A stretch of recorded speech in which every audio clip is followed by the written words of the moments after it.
like to call the Tim Cunningham experience, right? Who's seen Tim Cunningham before? Raise your hand real quick. Is it not an experience?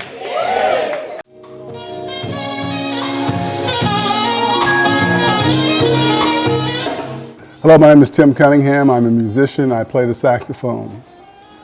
Originally from Lansing, Michigan, born and raised in Lansing, and went to Michigan State University on a football scholarship, then eventually moved here to St. Louis in October of 1994.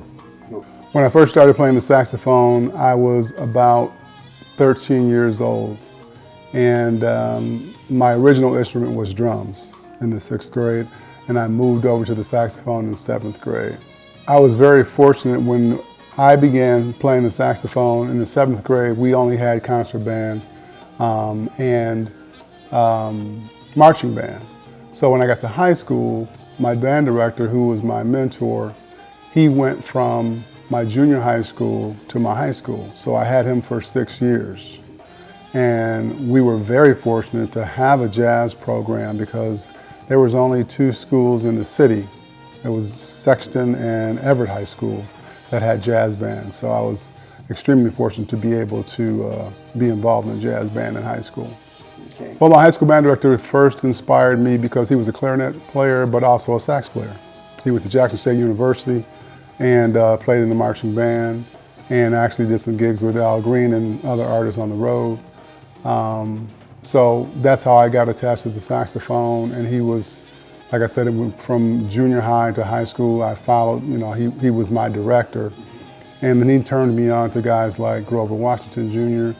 and David Sanborn and other contemporary jazz artists. And that was where I really found Grover Washington to be the most influential saxophone player, because the style that he played, it wasn't straight ahead. I like straight ahead music, and I worked on straight ahead when I was a kid. But the R&B, you know, the R&B style that he played was something that really grabbed my attention. I co-write with other people. Mostly I'll pick a producer, somebody to write some tracks for me.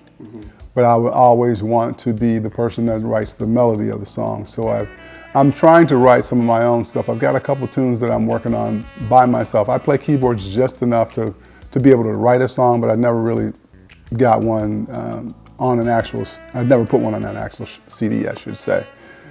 I think I value creativity a little bit more than execution, just because creativity is something that is a God-given talent. Everybody doesn't have the ability to create. You may be smart and able to remember a lot of things, but as far as creativity, that is something that, you know, only certain people have, for whatever reason. If you believe it's God or whatever the reason you believe that people have this talent, it is a gift that, you know, several people have it, but not everyone.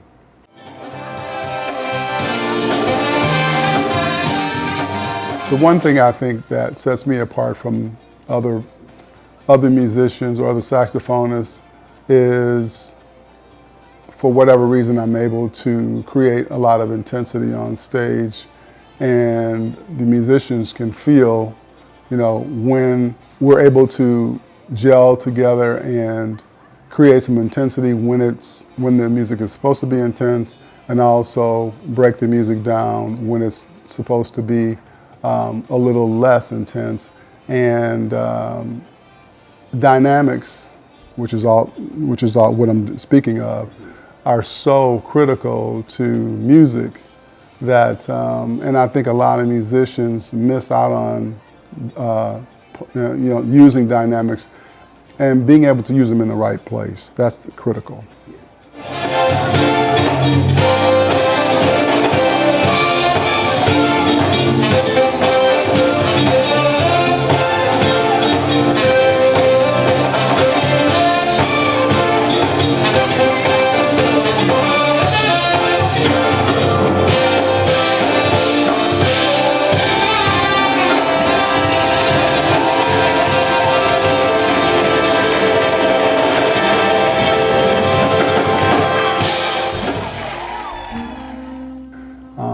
as far as my favorite song to play, I'd have to say would be Going in Circles right now, because I heard Kirk Whalum play the song first. I think that was the first instrumentalist I actually heard play the song. And then I started doing it during my show. And now it is the final song that I play at the end of my shows, and people really enjoy it. And I did a live version of the song, and it's probably been the most requested. If you want to be a professional musician, I think the most important thing you need to do is to make sure that you know your craft and practice, practice, practice. I'll never forget that coming from Will Downing. You know, the number one thing he talked about was really knowing your craft, being able to be a good singer, being a professional saxophonist, or whatever it may be. Because there are a lot of people who start out who may not have the natural talent, but they got some ability and need to work on it. Like myself, I think I had some natural ability, but I really needed to work on it, and I'm still working on it. I mean, 40 years later, after my first time playing the saxophone, I'm still working, and practicing is critical, and people can, you may not believe it, but people can really tell the difference.